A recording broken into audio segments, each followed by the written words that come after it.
Marcos capítulo 10. Saindo dali, Jesus foi para o território da Judéia e para além do Jordão. E outra vez as multidões se reuniram junto a ele, e de novo eles a ensinava, segundo o seu costume. E aproximando-se alguns fariseus, o puseram à prova, perguntando: É lícito ao marido repudiar a sua mulher? Jesus respondeu: O que foi que Moisés ordenou a vocês?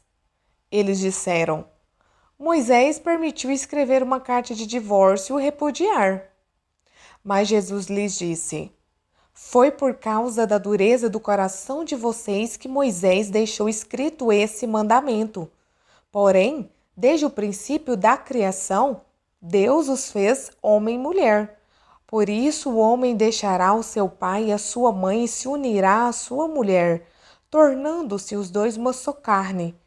De modo que já não são mais dois, porém uma só carne. Portanto, que ninguém separe o que Deus ajuntou. Em casa, os discípulos voltaram a fazer perguntas sobre esse assunto. E Jesus lhes disse: Quem repudiar a sua mulher e casar com outra, comete adultério contra aquela. E se ela repudiar o seu marido e casar com outro, comete adultério. Então trouxeram algumas crianças a Jesus para que as abençoasse, mas os discípulos os repreendiam. Jesus, porém, vendo isto, indignou-se e disse-lhes: Deixem que os pequeninos venham a mim, não os impeçam, porque dos tais é o reino de Deus. Em verdade lhes digo, quem não receber o reino de Deus como uma criança, de maneira nenhuma entrará nele.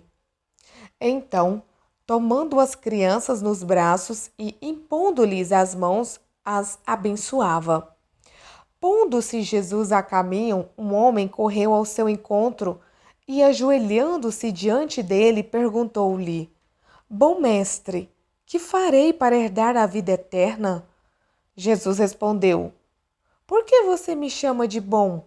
Ninguém é bom a não ser um, que é Deus. Você conhece os mandamentos: não mate, não cometa adultério, não furte, não dê falso testemunho, não defraude ninguém, honre o seu pai e a sua mãe.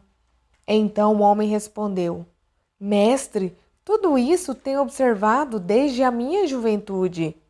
E Jesus, olhando para ele com amor, disse: Só uma coisa falta a você. Vá, venda tudo que tem, dê o dinheiro aos pobres e você terá um tesouro no céu. Depois, venha e siga-me. Ele, porém, contrariado com esta palavra, retirou-se triste, porque era dono de muitas propriedades.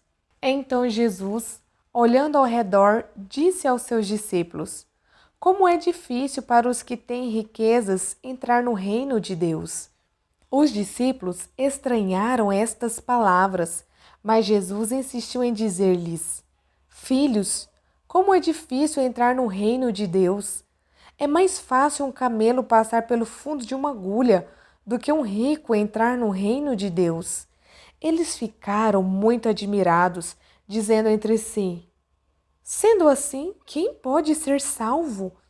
Jesus, olhando para eles, disse: Para os seres humanos é impossível, contudo, não para Deus, porque para Deus tudo é possível.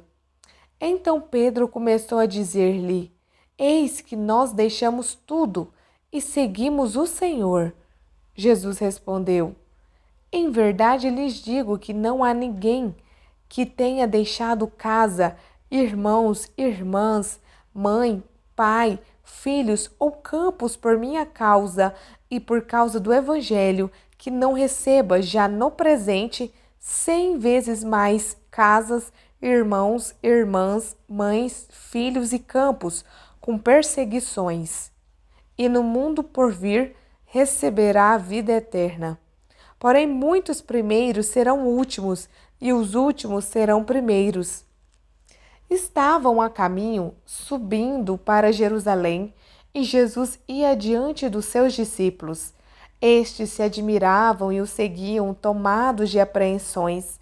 E Jesus, chamando outra vez os 12 para um lado, começou a revelar-lhes as coisas que deviam acontecer com ele, dizendo: Eis que subimos para Jerusalém, e o Filho do Homem será entregue aos principais sacerdotes e aos escribas. Eles vão condená-lo à morte e entregá-lo aos gentios. Vão zombar dele, cuspir nele, açoitá-lo e matá-lo.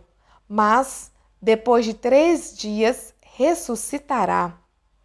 Então se aproximaram dele Tiago e João, filhos de Zebedeu, dizendo: Mestre, queremos que o Senhor nos conceda o que vamos pedir. E Jesus lhes perguntou: O que queres que eu lhes faça? Eles responderam: Permite-nos que, na sua glória, nos assentemos um à sua direita e o outro à sua esquerda. Mas Jesus lhes disse: Vocês não sabem o que estão pedindo. Será que podem beber o cálice que eu bebo ou receber o batismo com que eu sou batizado? Eles responderam: Podemos. Então Jesus lhes disse: Vocês beberão o cálice que eu bebo e receberão o batismo com que eu sou batizado. Quanto a sentar à minha direita ou à minha esquerda, não me compete concedê-lo, pois é para aqueles a quem está preparado. Quando os outros 10 discípulos ouviram isso, começaram a ficar indignados com Tiago e João. Mas Jesus, chamando todos para junto de si, disse: Vocês sabem que os que são considerados governadores dos povos os dominam e que os seus maiorais exercem autoridade sobre eles. Mas entre vocês não é assim. Pelo contrário, quem quiser tornar-se grande entre vocês, que se coloque a serviço dos outros. E quem quiser ser o primeiro entre vocês, que seja servo de todos. Pois o próprio Filho do Homem não veio para ser servido, mas para servir e dar a sua vida em resgate por muitos. E foram para Jericó. Quando Jesus saía de Jericó, juntamente com os discípulos e numerosa multidão, Bartimeu, um cego mendigo, filho de Timeu, estava sentado à beira do caminho. E ouvindo que era Jesus, o Nazareno, começou a gritar: Jesus, filho de Davi, tenha compaixão de mim. E muitos o repreendiam para que se calasse, mas ele gritava cada vez mais: Filho de Davi, tenha compaixão de mim.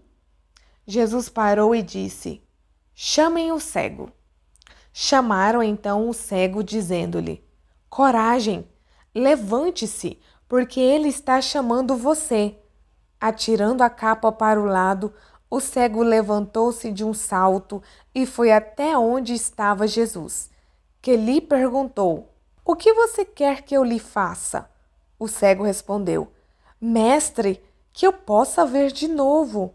Então Jesus lhe disse: Vá, você foi salvo porque teve fé.